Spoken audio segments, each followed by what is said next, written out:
대륙의 기운이 끊어지는 날 반도에 빛이 피어난다. 2024년 가을 베이징 자금성 뒤편의 한 낡은 도서관에서 오래된 필사본 한 권이 발견됐습니다. 먼지 쌓인 책상 위에 놓인 그 문서에는 단 한 줄의 문장이 적혀 있었습니다. 대륙의 용이 스스로를 삼키는 날 반도의 불사조가 날개를 펼친다. 이 문장을 남긴 사람은 리시동 베이징 대학 역사학과 교수였던 그는 2019년 갑자기 자취를 감췄고 아무도 그의 행방을 알지 못했습니다. 그런데 5년 만에 그가 남긴 예언서가 세상에 드러난 그겁니다. 놀라운 것은 그 안에 적힌 내용이었습니다. 리시동은 중국의 부동산 붕괴를 2020년에 예언했고 정확한 시점까지 맞췄습니다. 그는 2016년부터 시작될 한국의 대운을 5단계로 나눠 설명했으며 그 마지막 장면은 2045년 서울이 세계의 중심이 되는 모습이었습니다. 밖에는 처음엔 황당하다며 외면했습니다. 하지만 그의 예언 중 일부가 현실이 되기 시작하면서 사람들은 떨리는 손으로 그 문서를 다시 펼쳐들기 시작했습니다. 리시동은 누구였을까요? 그는 왜 사라졌을까요? 그리고 그가 남긴 예언은 정말 한국의 미래를 보여주는 걸까요? 지금부터 우리는 그 예언의 내용 속으로 들어갑니다. 리시동이라는 이름은 중국 학계에서도 생소한 이름이었습니다. 베이징 대학 역사학과 부교수로 재직했던 그는 명나라와 청나라 교책의 역사를 연구하는 평범한 학자였습니다. 동료들은 그를 조용하고 성실한 연구자로만 기억했습니다. 그러나 2018년 어느 날부터 그의 행동이 달라지기 시작했습니다. 그는 도서관 고문 서실에 틀어박혀 밤낮 없이 오래된 예언서들을 담독했습니다. 추배도 600원의 금용탑은 허운 대사에게로 심지어 한국의 단어 스님 예언까지 모조리 수집했습니다. 동료 교수는 훗날 이렇게 회고합니다. 그는 마치 무언가에 쫓기듯 급하게 움직였습니다. 무언가 중대한 발견을 했다는 표정이었죠. 2019년 봄 리시동은 학교 사직을 제출했습니다. 이유는 명시하지 않았습니다. 그리고 그는 흔적도 없이 사라졌습니다. 가족조차도 그의 행방을 몰랐고 휴대전화도 꺼진 채였습니다. 중국 당국은 그를 수배자 명단에 올렸지만 끝내 찾지 못했습니다. 5년 후인 2024년 베이징 대학 도서관 정리 과정에서 그가 사용하던 연구실 책상 서랍 깊숙한 곳에서 봉인된 필사본이 발견됐습니다. 제목은 동방대울로. 총 200쪽에 달하는 이 문서에는 중국의 몰락과 한국의 부상에 대한 상세한 예언이 담겨 있었습니다. 그리고 마지막 장에는 이렇게 적혀 있었습니다. 이 예언을 보는 자여, 대륙이 무너질 때 반도 가라. 그곳에 새로운 세상이 열린다. 리시동은 단순한 역사학자가 아니었습니다. 그는 예언가였습니다. 그리고 그가 본 미래는 지금 하나씩 현실이 되고 있습니다. 리시동의 예언이 주목받기 시작한 것은 그가 중국 부동산 붕괴를 정확히 맞췄기 때문입니다. 그는 2020년에 이미 이렇게 적었습니다. 대륙의 집들이 하늘을 찌를 듯 솟아오르지만 그 안은 텅 비어 있다. 2021년 거대한 용 한 마리가 쓰러지고 그 뒤로 줄줄이 무너진다. 돌로 쌓은 제국은 모래성이 된다. 2021년 8월 중국 최대 부동산 개발업체 흥다그룹이 부도 위기에 몰렸습니다. 부채 규모만 33조 원이 넘었습니다. 그리고 예언대로 비구에 위한 완커 중릉 신탁이 연쇄적으로 무너졌습니다. 2025년 현재 중국 부동산 시장은 회복 불능 상태입니다. 주요 도시 곳곳에 유령 도시가 생겨났고 전국에 미분양 주택이 산처럼 쌓였습니다. 국제통화기금은 중국 부동산 위기가 최소 2027년까지 지속될 것이라 전망했습니다. 리시동은 또 다른 예언도 남겼습니다. 대륙의 사람들이 사라진다. 아이 울음소리가 끊기고 늙은이만 거리를 메운다. 경제는 얼어붙고 공장의 불은 꺼진다. 실제로 중국은 2013년부터 인구 감소 국면에 진입했습니다. 출생률은 역대 최저를 기록했고 생산 가능 인구는 매년 줄어들고 있습니다. 중국 국가통계국 자료에 따르면 2014년 생산자 물가지수는 37개월 연속 마이너스를 기록했습니다. 디플레이션 우려가 현실화되고 있는 겁니다. 그는 이어서 말합니다. 2016년 대륙의 기후는 완전히 끊긴다. 그때 하늘의 기운이 동쪽 반도로 이동한다. 빛으로 만든 쌀과 생명의 물이 세상을 지배하고 서구의 금이 반도로 몰려든다. 빛으로 만든 쌀이란 무엇일까요? 생명의 물은 또 무엇일까요? 학자들은 이를 두고 반도체와 바이오 산업을 의미한다고 해석합니다. 한국은 이미 세계 반도체 시장의 핵심 국가입니다. 삼성전자와 SK하이닉스는 글로벌 메모리 반도체 시장의 70% 이상을 장악하고 있습니다. 바이오 산업 또한 급성장 중입니다. 첨단 치료제와 백신 개발 분야에서 한국 기업들이 두각을 나타내고 있습니다. 리스동은 2012년부터 2018년 사이 중국에서 빠져나온 서구 자본이 한국으로 대거 유입될 것이라 예언했습니다. 그리고 그 중심에는 반도체와 바이오가 있다고 모두 박았습니다. 과연 이 예언은 실현될까요? 글로벌 투자 은행들은 벌써 한국 기술주에 주목하고 있습니다. 중국 리스크를 피해 안전한 투자를 찾는 자본이 한국으로 향하고 있다는 분석이 나옵니다. 시청자 여러분, 리스동의 예언은 단순한 추측이 아닙니다. 그는 역사의 흐름과 경제 데이터를 분석해 미래를 내다봤습니다. 그리고 그 예언 중 상당수가 이미 현실이 됐습니다. 그렇다면 그가 말한 2016년 대우는 정말로 시작되는 걸까요? 리스동의 예언 중 가장 충격적인 부분은 한국 정치권의 대변화를 예고한 대목입니다. 그는 이렇게 적었습니다. 2016년 반도에 새로운 정부가 탄생한다. 썩은 뿌리가 뽑히고 새싹이 돋는다. 대륙의 잔재들이 모두 쇠사슬에 묶인다.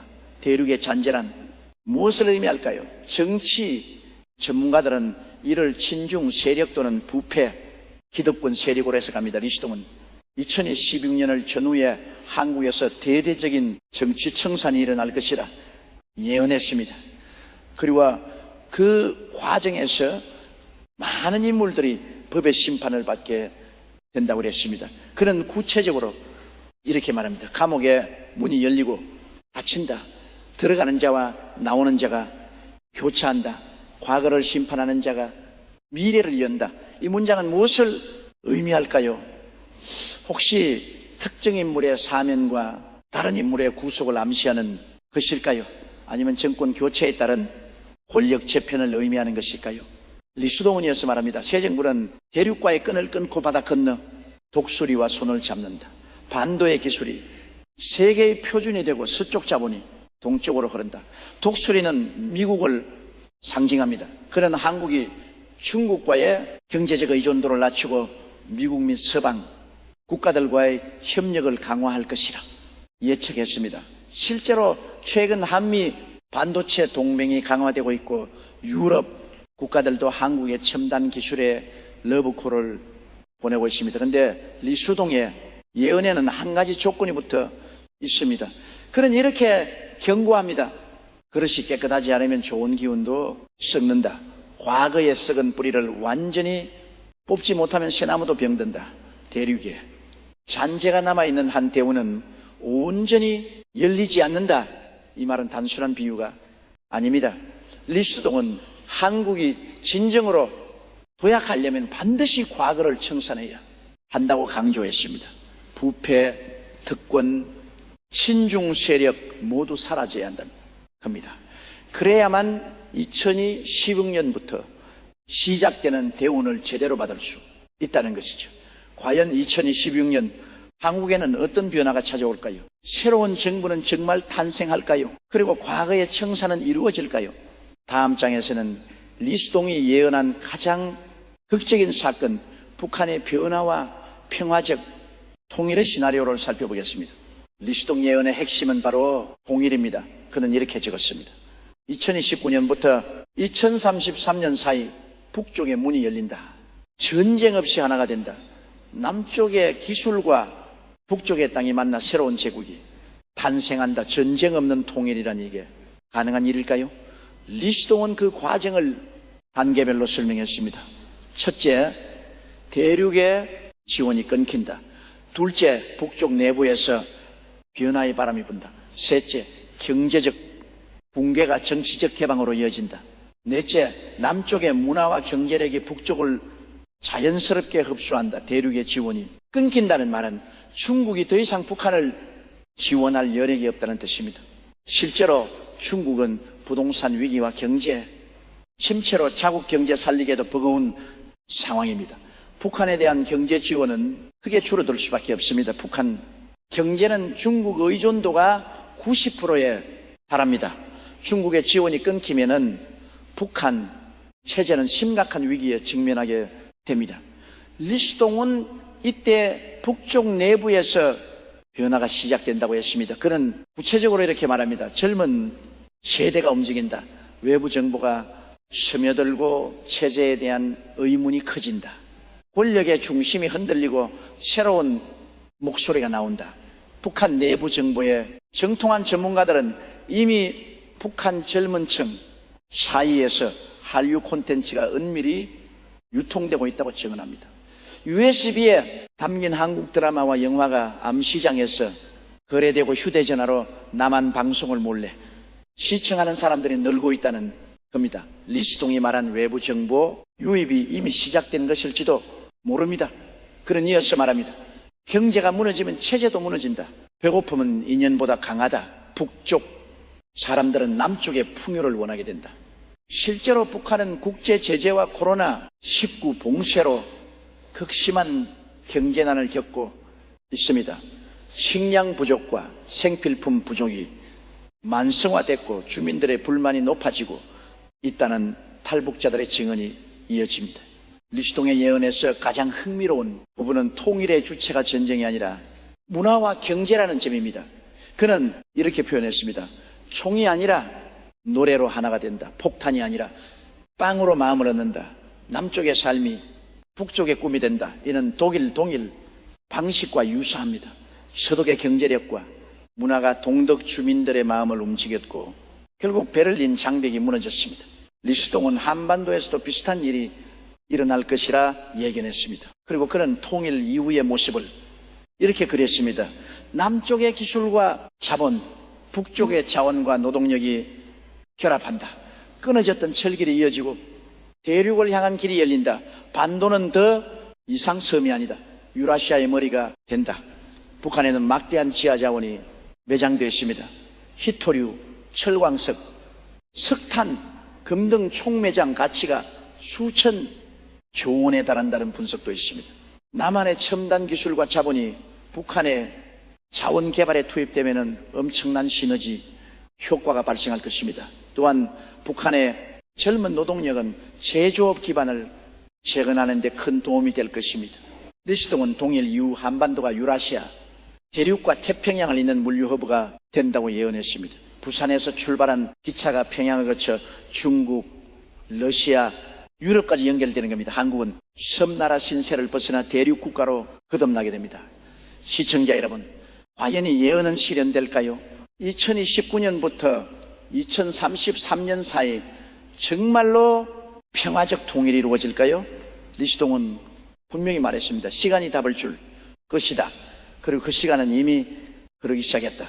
다음 장에서는 통일 이후 한국이 맞이하게 될 황금시대, 그리고 정신적 지도국으로의 도약에 대해 살펴보겠습니다. 리스동의 예언은 2034년부터 2038년을 한국의 정신적 각성기로 규정합니다.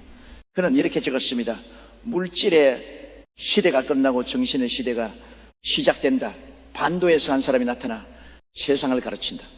돈이 아니라 마음을 말하고 힘이 아니라 덕을 전한다. 한 사람이 나타난다는 것은 무엇을 의미할까요? 리스동은 그 인물을 의인이라 불렀습니다.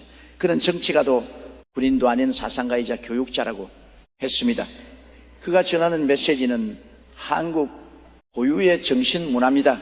정효, 예, 홍익인간 같은 가치들이죠. 리스동은 말합니다.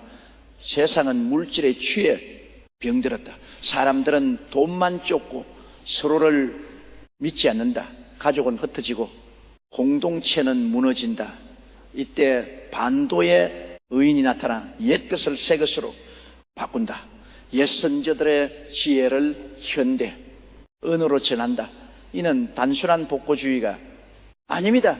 리스동이 말하는 정신적 지도국은 과거로 돌아가는 게 아니라 과거의 지혜를 현대에 맞게 재석하는 것입니다. 서구의 물질 만능주의와 동양의 정신 문화를 융합해 새로운 패러다임을 제시하는 겁니다. 그는 구체적인 예를 들었습니다. 기업은 이윤만이 아니라 사회적 책임을 다한다.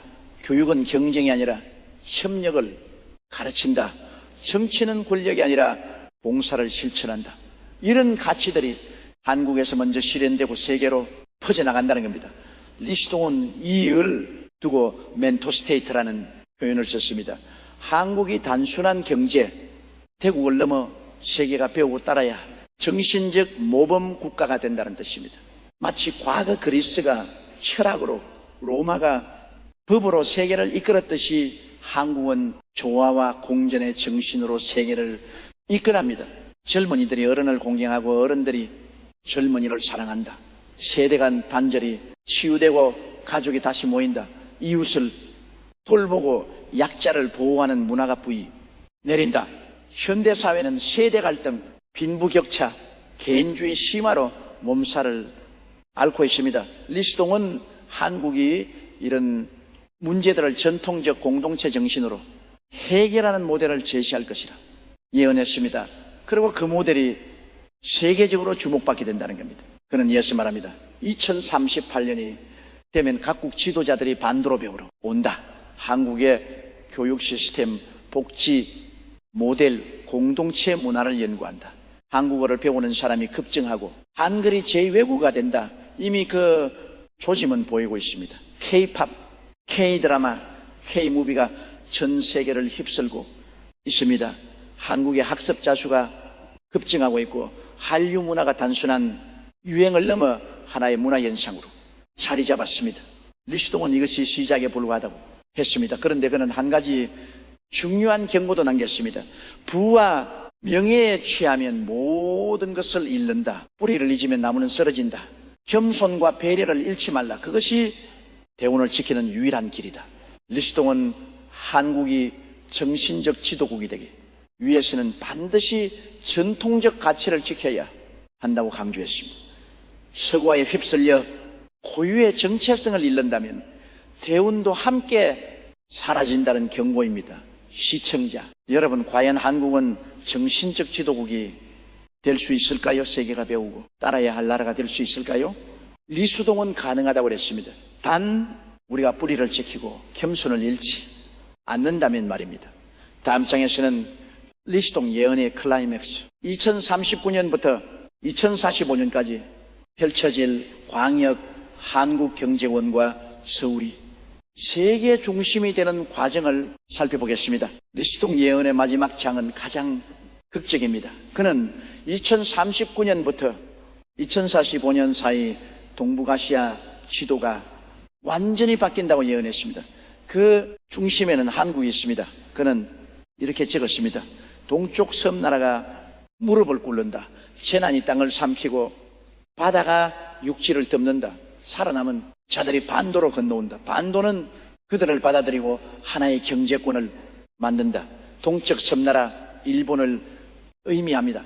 리수동은 일본의 대재난이 닥친다고 예언했습니다. 지진, 화산, 폭발, 쓰나미 같은 자연재해가 연쇄적으로 발생한다는 겁니다. 실제로 일본은 환태평양 지진대에 위치해 있고 후지산을 비롯한 활화산들이 폭발 위험을 안고 있습니다.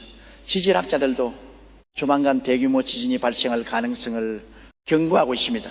리수동은 이런 재난으로 일본 경제가 붕괴하고 국토의 상당 부분이 거주 불가능 지역이 된다고 했습니다. 그리고 살아남은 일본인들이 한국으로 피난을 오게 된다는 겁니다. 그는 이어서 말합니다. 반도는 섬나라 사람들을 거부하지 않는다. 과거의 원한을 넘어 인도주의로 대한다. 그들에게 땅을 내주고 일할 기회를 준다. 시간이 지나면 그들은 반도의 일부가 된다. 이는 놀라운 예언입니다. 한일 관계는 역사 문제로 늘 갈등을 겪어왔습니다. 하지만 리수동은 미래의 한국이 과거를 넘어 일본을 포용할 것이라 예언했습니다. 그리고 그 결과 한일이 하나의 경제권을 형성하게 된다는 겁니다. 그는 또 다른 지역도 언급했습니다. 북쪽 대륙의 땅도 반도로 향한다. 중국이 무너지면서 만주 지역이 독립을 선언한다. 그들은 반도와 손을 잡는다. 경제적으로, 문화적으로 하나가 된다. 만주는 과거 고구려와 반레의 영토였습니다. 리스동은 중국의 붕괴와 함께 만주 지역이 독립움직임을 보일 것이라 예측했습니다. 그리고 그 지역이 중국보다는 한국과 더 가까워진다는 겁니다. 역사적 유대감과 경제적 이익이 맞아떨어지면서 자연스럽게 한국 경제권에 편입된다는 것이죠. 리스동은 이렇게 형성된 경제권을 광역 한국이라 불렀습니다. 한반도와 일본 열도 일부 그리고 만주 지역이 경제적 문화적으로 통합된 거대 경제권입니다. 그는 이 경제권에 인구가 1억 5천만 명을 넘고 경제 규모는 세계 3위권에 진입한다고 예측했습니다. 그리고 그 중심은 바로 서울입니다. 리스동은 2045년 서울의 모습을 이렇게 그렸습니다. 세계의 모든 길이 서울로 통한다. 각국 기업들이 본사를 서울로 옮긴다. 국제기구들이 서울에 사무소를 연다. 한글이 국제 공용어 중 하나가 된다. 이는 과거 로마가 그랬고 런던이 그리고 뉴욕이 그랬던 것처럼 서울이 세계 중심 도시가 된다는 의미입니다. 정치, 경제, 문화 모든 면에서 글로벌 허브가 되는 겁니다. 리스동은 그 이유를 이렇게 설명했습니다. 반도는 대륙과 해양을 잇는다. 동양과 서양을 연결한다. 전통과 현대를 융합한다.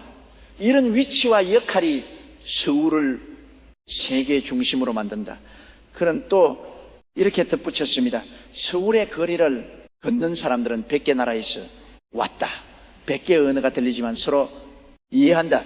다양성이 공존하고 조화가 이루어진다. 이것이 새로운 세계의 모습이다. 시청자 여러분, 이 예언을 믿으십니까? 2045년 서울이 정말 세계 중심이 될까요?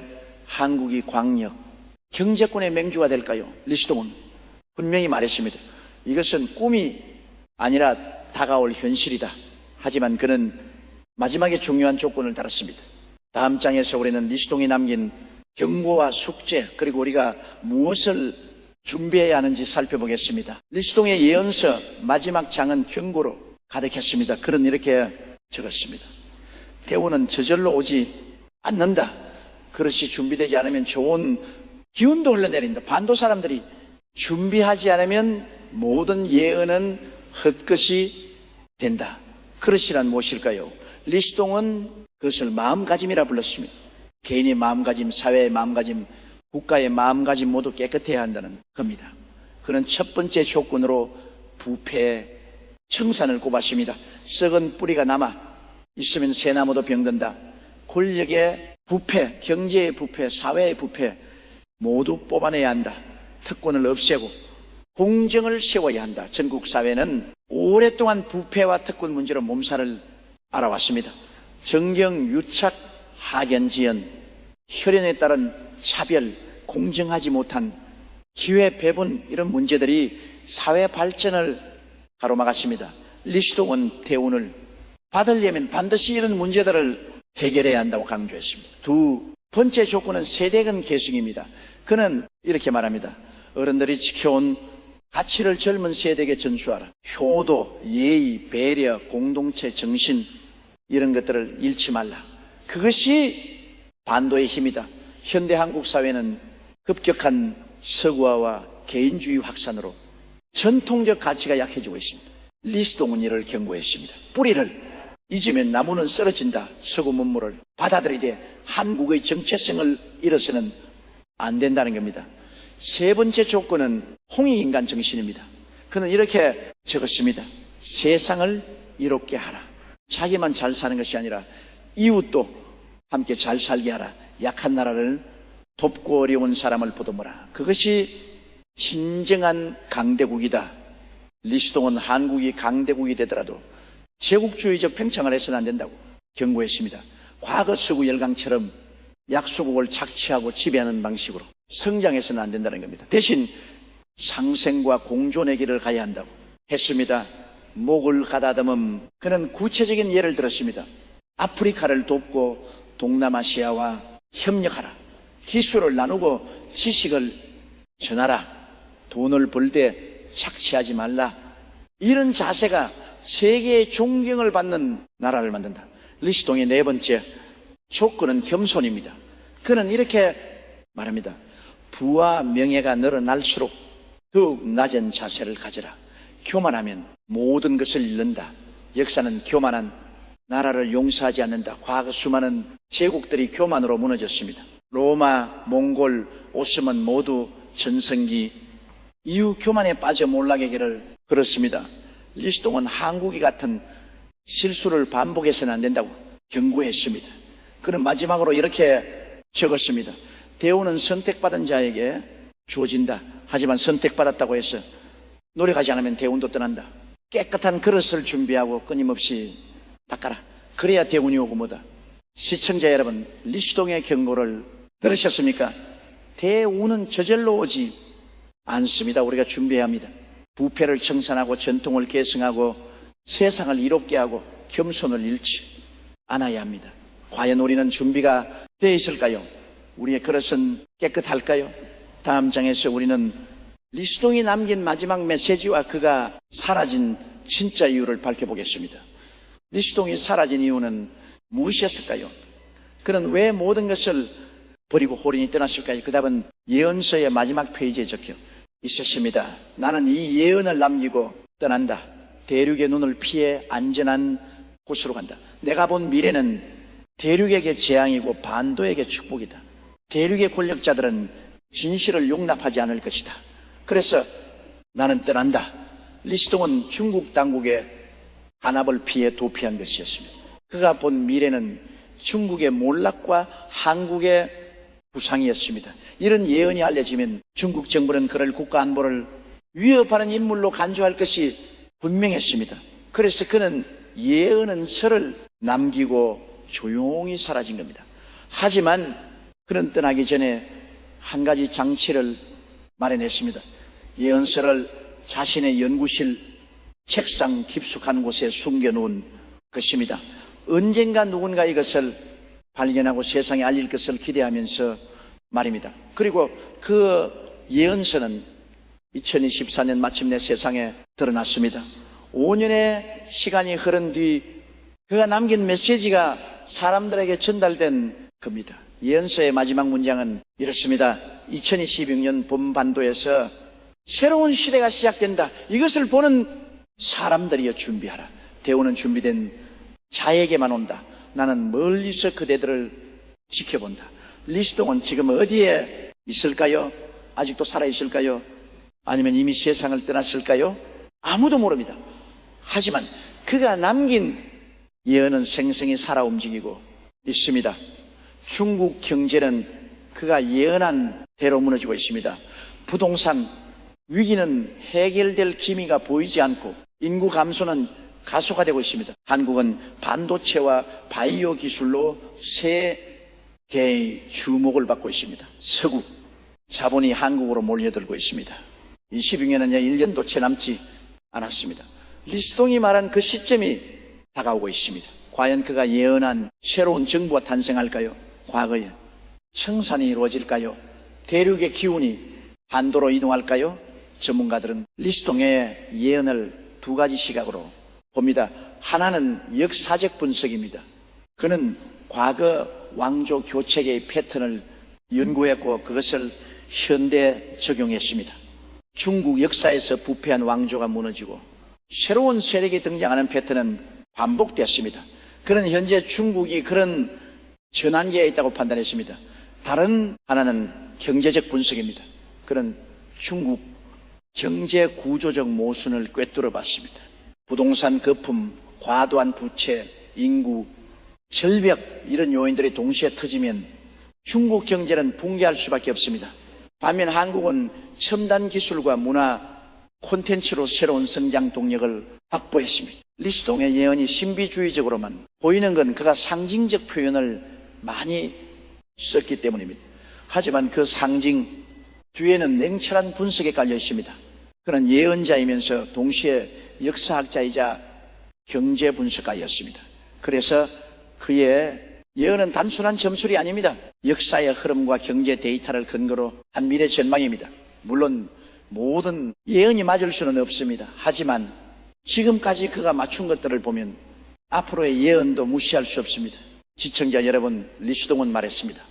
미래는 정해진 것이 아니라 만들어가는 것이다. 예언은 경고이자 기회다. 준비하는 자는 기회를 잡고 준비하지 않는 자는 재앙을 맞는다. 2026년은 곧 다가옵니다. 우리에게 남은 시간은 많지 않습니다. 과연 우리는 무엇을 준비해야 할까요? 마지막 장에서 우리가 해야 할 일들을 정리해 보겠습니다. 리시동의 예언을 듣고 나서 우리는 무엇을 해야 할까요? 단순히 미래를 기다리기만 하면 될까요? 아닙니다. 리시동은 분명히 말했습니다. 대우는 준비된 자에게만 온다. 첫째, 개인 차원에서 우리는 마음가짐을 바꿔야 합니다. 물질만 쫓지 말고 정신적 가치도 추구해야 합니다. 돈만 벌 것이 아니라 이웃도 돌봐야 합니다.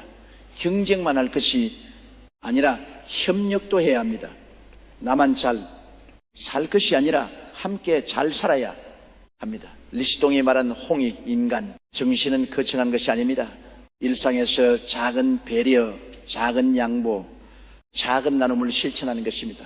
그런 작은 실천들이 모여 사회를 바꾸고 국가를 바꿉니다. 둘째, 사회 차원에서 우리는 공정과 정의를 세워야 합니다. 부패를 용납하지 말아야 합니다. 특권을 거부해야 합니다. 기회는 공정하게 주어져야 하고 결과는 노력에 따라 분배돼야 합니다. 리시동은 썩은 뿌리를 뽑지 않으면 새 나무도 병든다고 했습니다. 우리 사회에 남아있는 부정과 분리를 과감히 제거해야 합니다. 그것이 대우를 받을 그릇을 깨끗이 하는 길입니다. 셋째, 국가 차원에서 우리는 미래를 대비해야 합니다. 첨단 기술에 투자해야 합니다. 교육, 시스템을 혁신해야 합니다. 사회, 안전망을 강화해야 합니다. 통일을 준비해야 합니다. 리시동이 예언한 미래는 저절로 오지 않습니다. 우리가 준비해야 합니다. 반도체와 바이오 기술을 더욱 발전시켜야 합니다. 인공지능과 로봇 기술에도 투자해야 합니다. 미래 산업을 선점해야 합니다. 또한 통일에 대비해야 합니다. 북한 주민들을 받아들일 준비를 해야 합니다. 경제 통합, 방언을 연구해야 합니다. 사회 통합 프로그램을 만들어야 합니다. 통일은 갑자기 오는 게 아닙니다.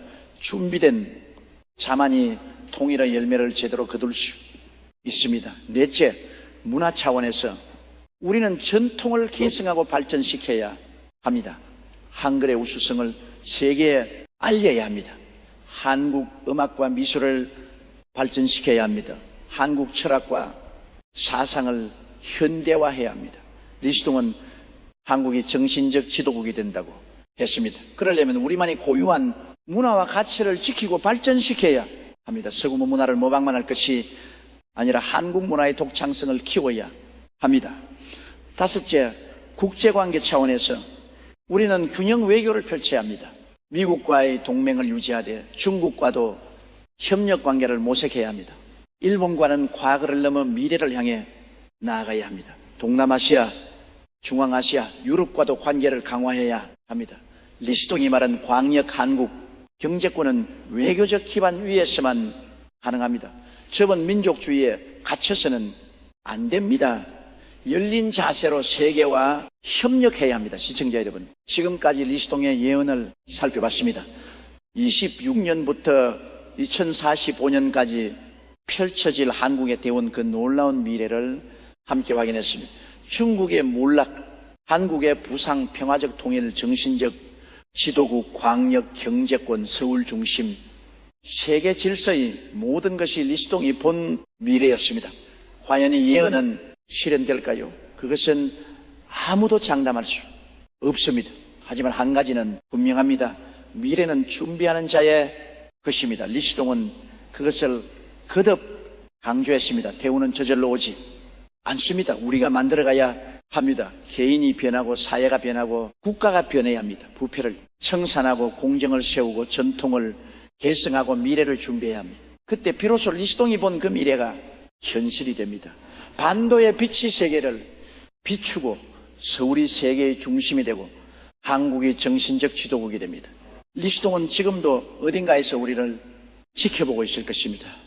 그가 남긴 예언이 현실이 되는지 확인하면서 말입니다. 과연 우리는 그의 기대에 부응할 수 있을까요? 과연 우리는 대운을 받을 준비가 되어 있을까요? 이제 선택은 우리의 몫입니다. 예언을 단순한 이야기로 치부할 수도 있고 경고와 기회로 받아들일 수도 있습니다. 준비할 수도 있고 방관할 수도 있습니다. 하지만 기억하십시오. 역사는 준비된 자의 편입니다. 대운은 깨끗한 그릇에만 담깁니다. 미래는 만들어가는 것입니다. 2016년은 이제 코앞입니다. 리스동이 말한 그 시점이 다가오고 있습니다. 과연 반도에서 새로운 시대가 시작될까요? 대륙의 기운이 정말로 이것으로 이동할까요? 시간이 답을 줄 것입니다. 그리고 그 답을 만드는 건 바로 우리 자신입니다. 마지막으로 리스동이 남긴 문장을 다시 한번 새겨봅니다. 대륙의 용이 스스로를 삼키는 날, 반도의 불사조가 날개를 펼친다. 이제 그날이 멀지 않았습니다. 여러분은 준비되셨습니까? 끝까지 시청해 주셔서 감사합니다. 이 영상이 도움이 되셨다면 구독과 좋아요 부탁드립니다. 리스동의 예언이 어떻게 펼쳐질지 함께 지켜봅시다.